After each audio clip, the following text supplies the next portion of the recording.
Hello and welcome back to Tank and AFV News. Today we're going to be doing a short video here, just a quickie book review. Start off first with an apology because I've had this book since like last fall. They sent me a review copy and it's just sort of taken me quite a while to get through it. So I do apologize to the fine folks at Helion and Company for sending me this book, and sorry this review's so late. The book is The Battle of Kursk, Controversial and Neglected Aspects by Valeriy Zamulin? Anyhow, I'll just go with Zamulin. Now, this is... he, of course, is a Russian author. This book was originally written in Russian. It's translated by Stuart Britton. Zamulin, this is certainly not his first book on the Battle of Kursk. In fact, he had a previous book called Destroying the Myth, The Tank Battle of Prokhorovka, Kursk, July 1943, which I have not read, I have to admit, and I probably should have read that one first, because this book, what I didn't realize when I started it, is actually a collection of essays. So this book is not a sort of continuous narrative description of the battle. It's a selection of essays. They're arranged chronologically, so I mean you can read it end to end and sort of piece it together, but that's not really what the book's intended to do. Now the nice thing is you can sort of pick it up and read essays. You don't have to read the whole thing in order, and you know, considering it's a 400-page book and fairly dense, it's sort of nice to be able to consume it in little chunks. Now I'm not going to go through and describe each chapter. There's 12 of them, and each one's basically a separate essay.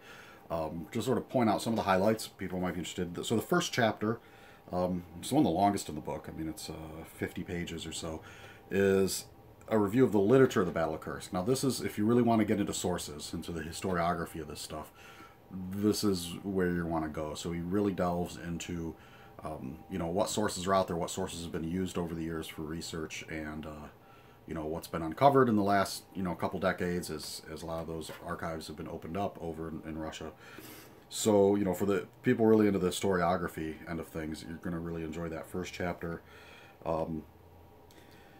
So a chapter on could Germany have won the Battle of Kursk if it had started in late May or the beginning of June 1943, which is an interesting one as well, because, most accounts of the battle always talk about how Hitler had delayed the launch of of Operation Citadel, partly because he's waiting for some of the newer German tanks to become operational. And so that's sort of one of those what-if questions, and that's a fun chapter. And then toward the end, there's a couple different chapters on the Battle of Prokhorovka, which of course traditionally been considered the largest tank battle of World War II, possibly the world. And he kind of takes that on, especially the final chapter, which is Prokhorovka, the evolution of a myth. So kind of ties in, with a lot of other scholarship going on right now. So it's interesting. A while ago on the website, I posted a written review of the battle, Dubno 1941, which, there's people that are saying that this might actually have been the largest tank battle of World War II, which took place in like the first 2 weeks of Operation Barbarossa, not necessarily Prokhorovka. So, it's interesting. You would think that after 75 years or however long it's been, that these questions would sort of be decided, but, there's always new information, new interpretations. So, if you're interested in sort of a revisionist look at Kursk, I would recommend The Battle of Kursk. If you're looking for a book to introduce you to the Battle of Kursk, this is not the one. You want to go with, like I said, this is a collection of essays. This is more like a companion book.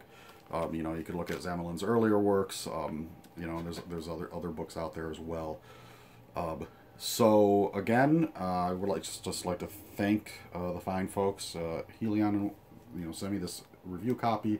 Sorry it took so long to do it. And one final note: my family, who, knowing how long it took me to hack through this thing, decided to be really evil, and for Christmas this last year bought me this guy on Kursk, 1,700 pages. Good Lord, what are they trying to do to me? Anyhow, thank you for watching. Subscribe if you liked this video. Let me know if you're an author and you have a book you'd like me to review. Feel free to contact me. Send me a copy, however you want to do it. Thank you for watching. We'll catch you next time.